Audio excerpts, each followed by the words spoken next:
Short column উঠে যাওয়ার পর আপনি বুঝতে পারতেছেন আপনার কলামগুলো বাঁকা হয়ে গেছে 1 থেকে 1.5 ফিট। এটার বেশ কয়েকটা কারণ রয়েছে। হয়তোবা আপনি প্রতিবেশীর সাথে আপনার মূল্যমালিন্য রয়েছে এবং সেই দিকে আপনি হয়তোবা জায়গায় ছাড়তে চাননি, হয়তো চারিদিকে আপনি 1 থেকে 1.5 ফিট জায়গা ছেড়েছেন। এই যে বিষয়গুলো রয়েছে এবং মিস্ত্রি জানে না যে কিভাবে কাজটি করলে কাজটি ভালো হতো, সঠিক সমাধান দেওয়া যেত। এই বিষয়গুলো কিন্তু একদমই আপনার না জানা থাকার কারণে কিন্তু এই কাজটি হয়েছে। গ্রামগঞ্জের মানুষেরা যখন একজনের সাথে মনোমালিন্য থাকে তখন দেখা যায় যে পাশের জমিওয়ালা হয়তো বা তিনি ছেড়ে করেননি, দেখা যাচ্ছে তার উপর রাগ করে আপনিও আর জায়গা ছাড়লেন না এবং আপনার জমি যতটুকু রয়েছে সেই জায়গা থেকে 1 থেকে 1.5 ফিট ছেড়ে দিয়ে আপনি কিন্তু বাড়ি তৈরি করা শুরু করে দিলেন। দেখা যাচ্ছে আপনার জমিটি ক্রস, এতে 1 থেকে 1.5 ফিট জায়গা যদি আপনি চারিদিকে ছেড়ে দিয়ে যদি আপনি বাড়ি করেন তাহলে আপনার জমিটি যদি ক্রস থাকে তাহলে আপনার বাড়িটা কিন্তু ক্রসই হবে। এবং এখানে বড় বিষয় যে এখানে আপনারা একজন ইঞ্জিনিয়ার শরণাপন্ন না হয়ে আপনারা একজন মিস্ত্রির শরণাপন্ন হন এবং তার কাছ থেকে এই কাজটি করে নেন।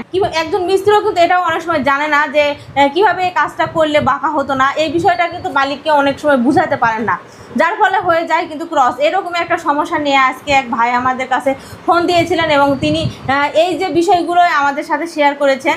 তো তার জমিটা ছিল ক্রস, সেটা তিনি ধরতেই পারেননি এবং চারিদিকে 1 ফিট 1.5 ফিট ছেড়ে দিয়ে তিনি কিন্তু বাড়ি শর্ট কলাম তুলে ফেলে দিয়েছে এবং দেখা যাচ্ছে তার কলামগুলো এখন সম্পূর্ণ বাঁকা হয়ে গেছে। এখন এই বাঁকা যে কলামগুলো রয়েছে এগুলোকে যদি আপনি তো সোজা করতে পারবেন না, কিন্তু আপনার ঘরের যে ফাংশনগুলো রয়েছে এগুলো যদি আপনার জায়গাটা যদি আরেকটু বাড়তি থাকতো বা বেশি থাকতো তাহলে এই সমস্যাটা কিন্তু সলভ করা যেত। যদি আপনার জায়গাটা যদি একদমই সীমিত থাকে আর কোনো দিকে যদি বাড়ানোর কোনো স্কোপই না থাকে তাহলে কিন্তু আপনার এই সমস্যাটা কিন্তু ফেস করে নিয়েই কিন্তু চলতে হবে। এটা কোনোভাবে আর সমাধান করা যাবে না, কারণ এটা সমাধান করতে হলে আপনার বাড়তি কিছু জায়গার দরকার রয়েছে, যে জায়গাটা আপনি ইউজ করে আপনার ঘরটাকে রেফারেন্স করে নিয়ে একই গ্রিড লাইনে করে নিয়ে আপনি ঘরের ভিতর যে ফাংশনটা রয়েছে সেটা আপনাকে সোজা করে নিতে হবে। কিন্তু আপনার যদি বাইরে যদি বেশি জায়গা না থাকে তাহলে এই কাজটা কিন্তু আপনি কোনোভাবেই করতে পারবেন না।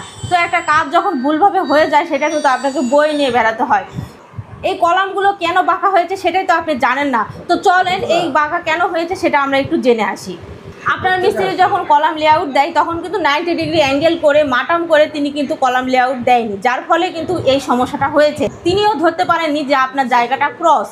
তো চলেন এরকম একটা আপনাদের লেআউট দেখায়। দেখতে পাচ্ছেন এটা আমাদের কলাম লেআউট এবং এখানে দেখতে পাচ্ছেন আমাদের প্রত্যেকটা কলাম কিন্তু একটি সুতায় কিন্তু গ্রিড লাইনে কিন্তু টাঙানো হয়েছে। তো দেখতে পাচ্ছেন এগুলো প্রত্যেকটা কিন্তু একটা সুতা এবং প্রত্যেকটা কিন্তু একই রেফারেন্স রয়েছে এবং এই জায়গাটা কিন্তু খুব একটা ক্রস নয়। তারপর দেখতে পাচ্ছেন